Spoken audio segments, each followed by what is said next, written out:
May the fourth be with you. So once upon a time, I went to Star Wars Celebration. Met my favorite YouTube channel, one of my favorites, Movie Trivia Schmodown. Met the great John Schnepp. Rest in peace. He died a month later after I met him. Met him on my birthday. And good times. Missed those days. But Florida, we're all open. Do Star Wars Celebration here. Why is that not happening here? I know California is locked down, but we're open. So I'm going to read my top 12 of the theatrically released Star Wars films in ascending order.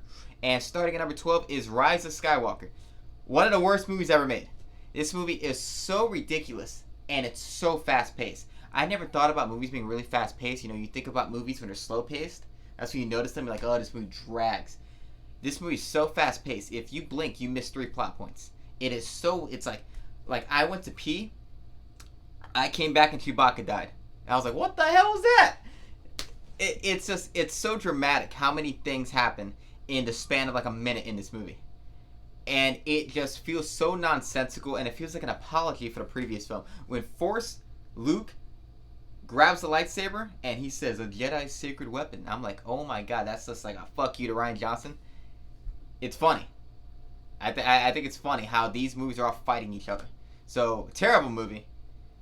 Ridiculously just paced, and the ending where she's like, oh, I identify as a Skywalker now. It's so stupid. That's so stupid. Why make her a Palpatine if she's gonna just say I'm a Skywalker? Why make her related to anybody? Anyways, stupid ass movie. And her having the ability to force heal, I'm like, if people whine, they're like, oh, you say she's a Mary Sue because she's a woman. No, we say she's a Mary Sue because she is. She has godlike powers.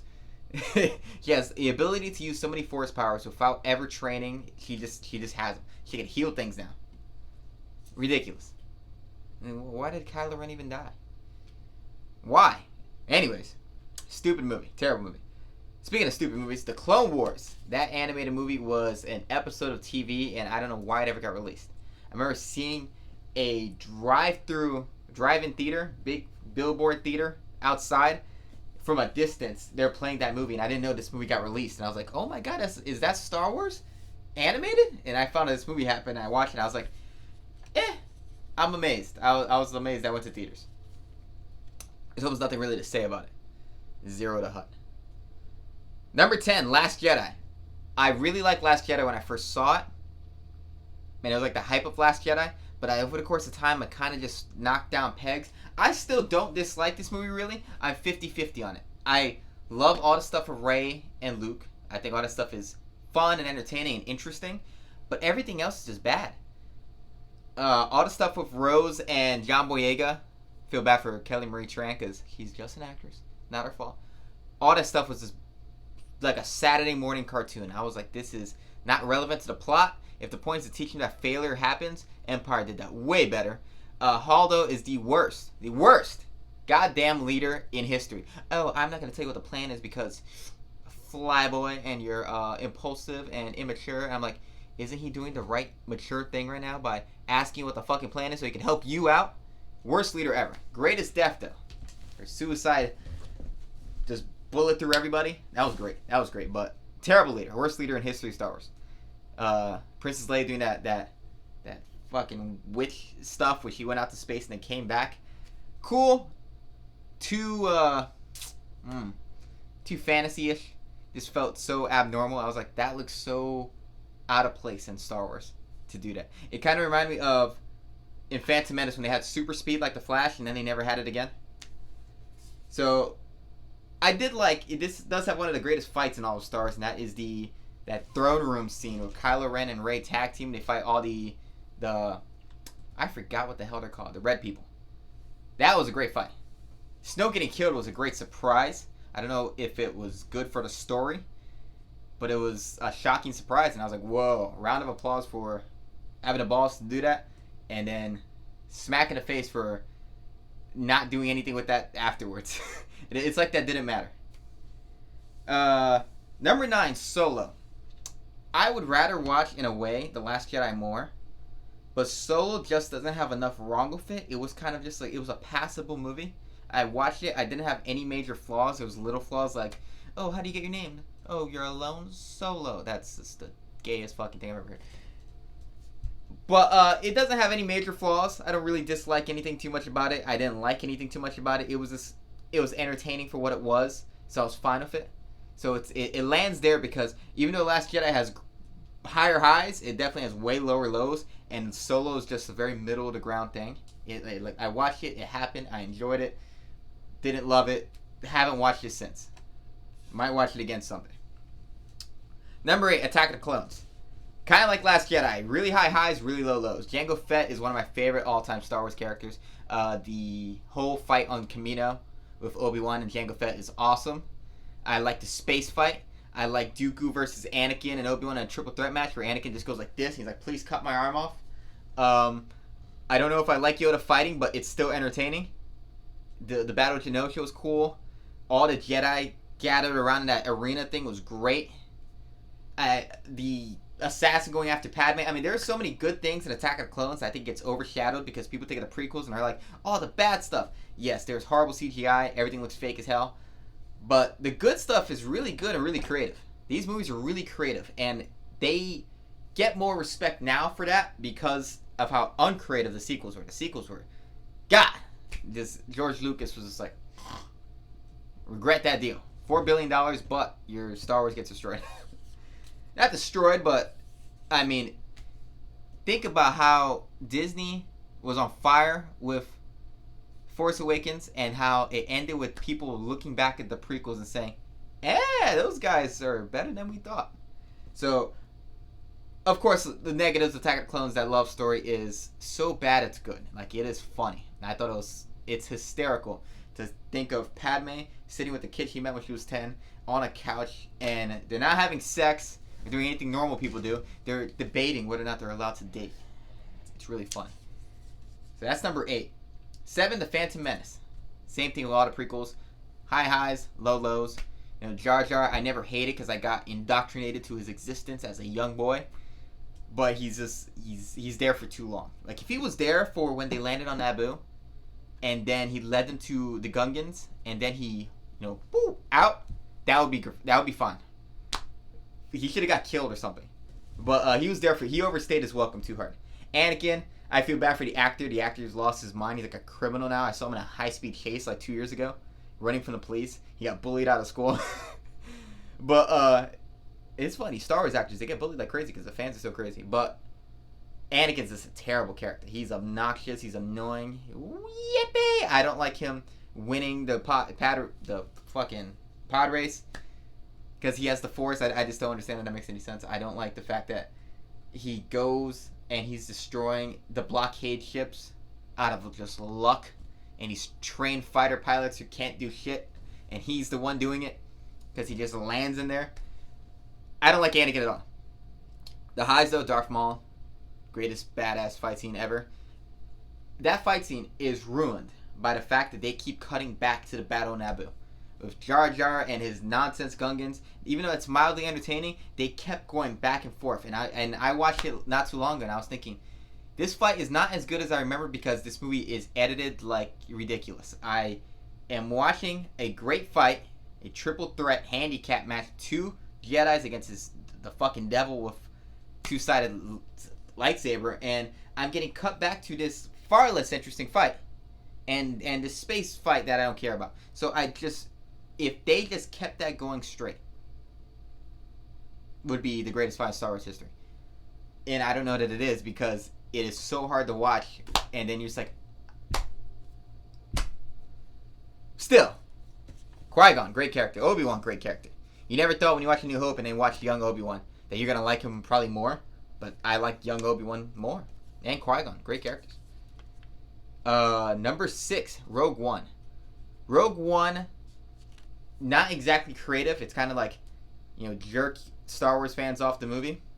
But it has the wars part of Star Wars. That battle at the end on Scarif is great.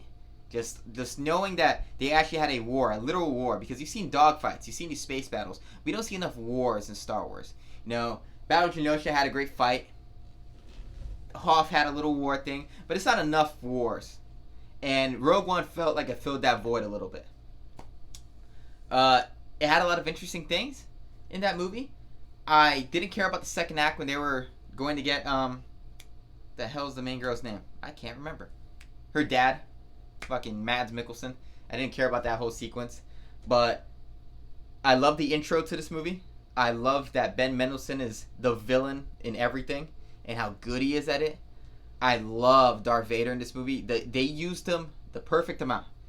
He had an intimidating scene, and then he shows up at the end, and he has a horror movie scene that's fantastic, and then it goes away. Princess Leia was an abomination. Also, this had one of the coolest space battles ever. Space battle moments. It kept cutting back to the space fight, and when that guy in a hammerhead ship pushes the Star Destroyer to cut the other Star Destroyer in half. One of the coolest moments in any sci-fi movie ever. But it's one of the coolest moments I've ever seen in a movie. I love that little moment. It was amazing. So, Rogue One, it put the wars in Star Wars. And I would like more soldier POV versions of Star Wars. We don't need to see the Jedi all the time. I want to see the soldiers. I want to have Star Wars Battlefront made into a movie. And this gave me a little bit of a taste of that. And also the side characters, Baze and Shiro are great. Shiro dying was a fantastic emotional scene, and Baze going on a killing spree afterwards. Good stuff. I loved how it looked too. It was all gritty and dark and musky. And not that Star Wars should be like that, but for one movie, I really liked it. Force Awakens. It is creatively dead, but it's just the woke version of A New Hope. But it's very easy to watch. It's a very fast, well-paced movie. It's easy to sit there, and it's so easy to... I saw this movie 5 times in theaters. That's my record for ever seeing a single movie in theaters. Because I watched it. It didn't blow me away, but I was so entertained, and it's so easy to watch. I mean, the Maz Kanata stuff is the only boring stuff in the movie. But minus those, that section of the movie, the rest of it's so entertaining. And Traitor! That stormtrooper finally proving that not all stormtroopers are completely useless, and fighting Finn. Great scene. I love that little moment. Han Solo, he came to play. He really came to play. And all the characters, I mean, Finn is a decent character. Poe is Han Solo, but Hispanic. Rey was... I like Rey because I like Daisy Ridley's performance. I don't like what she is. I don't like that she's so overpowered. But I still like her. It's hard for me to dislike her because she put a lot of charisma into playing this character. But it's a very easy to watch movie. It's probably the easiest to watch Star Wars movie. It really is. It's the easiest one to put in and sit through. So that's why it makes it so high on the list. Just entertainment value. Number 4, Return of the Jedi. Has one of my favorite, third acts of any movie. Luke Skywalker going no and fighting Darth Vader, and he's swinging that lightsaber like a baseball bat is one of my favorite moments in all of Star Wars. It might be my favorite moment, now that I think about it. Just him wailing on Darth Vader. There's nothing fancy about it. He's just beating him with a baseball bat of a lightsaber. And he cuts off his arm, and he looks back at his hand. I really love that whole sequence. Him on the Death Star is phenomenal. Everything about it is phenomenal. That opening first act, that is how you start a movie. That is how you tell every other sci-fi adventure movie. I'm like, this is how you lay the groundwork for the rest of that film. You just have a big adventure that doesn't even really tie into the rest of the movie, but the fact that you have this great section of the movie that is its own movie in itself, it's phenomenal. I think they spent too long on Endor. I never cared about the Ewoks that much. Spent too much time with those guys. And to make stormtroopers look more like pussies by beating them with rocks and sticks. But besides the Ewoks, I never liked the Ewoks. Everything else in this movie is great. Great movie. I never needed Luke and Leia to be related. That to me just feels like an afterthought in the movie, especially after they made out. 3, Revenge of the Sith. This is an epic movie. It's really fast paced and it slows down to the third act. It has a lot of corny dialogue, a lot of very just bad CGI, but I mean, first act is fun. But the character arc of Anakin Skywalker, because I never liked Anakin in the first movie at all. Never liked him in the second movie at all. But in the third movie, his arc is great. That's just great storytelling. I know he's supposed to be Dracula. Guess what this is all based off? His character is Dracula. I think it would have serviced better if Anakin was a guy who's 45 in the military and is a real military-minded guy, and he saw that order had to be forced. I think that would have made a greater Darth Vader than this Dracula story.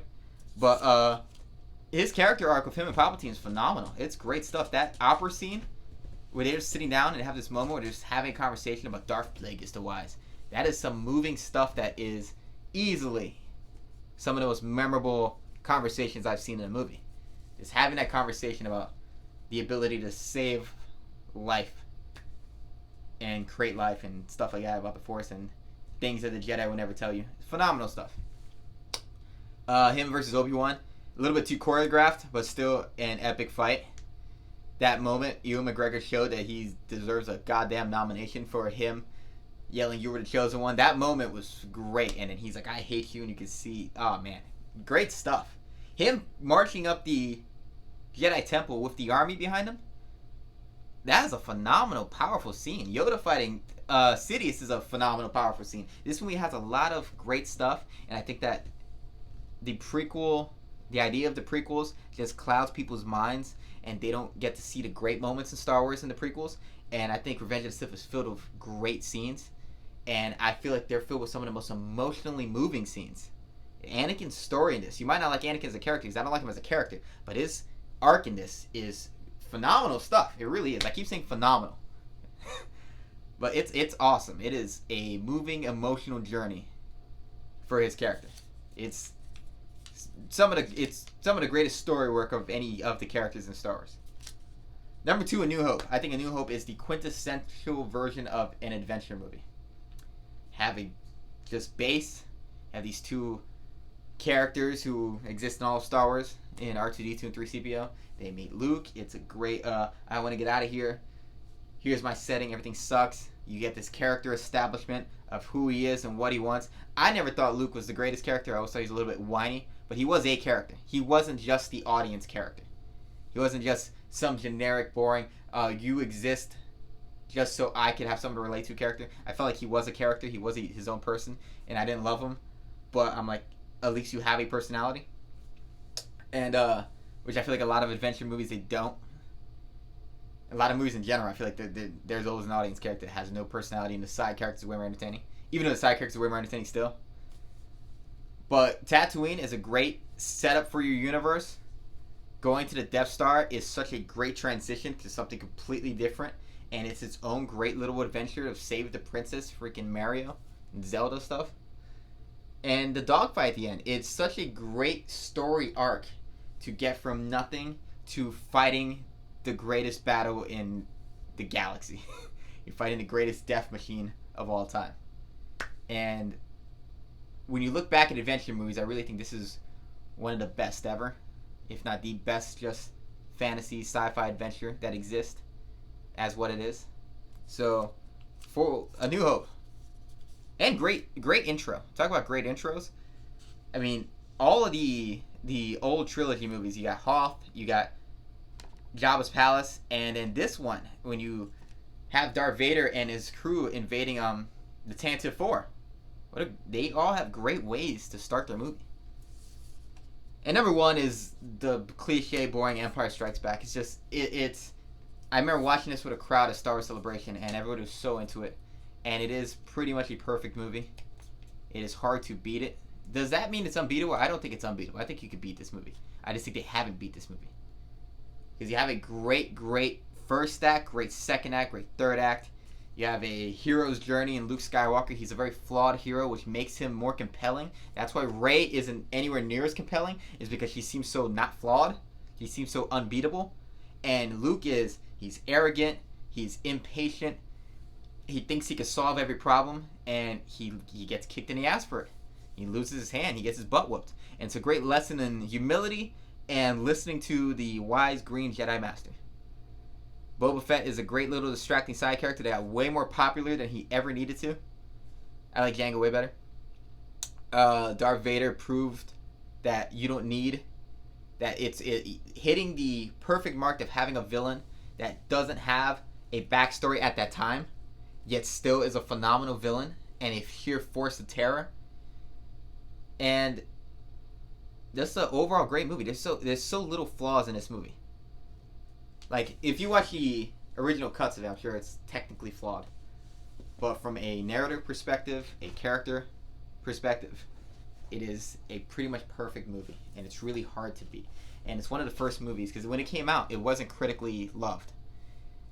To have the bad guys win, even in the title, one of the best titles in movie history, The Empire Strikes Back, to have the bad guys win is something that you rarely see, and to have it done so well, it really is the greatest cliffhanger ever, because you're like, where do they go from here to lead into the next film? And that's what every trilogy should do.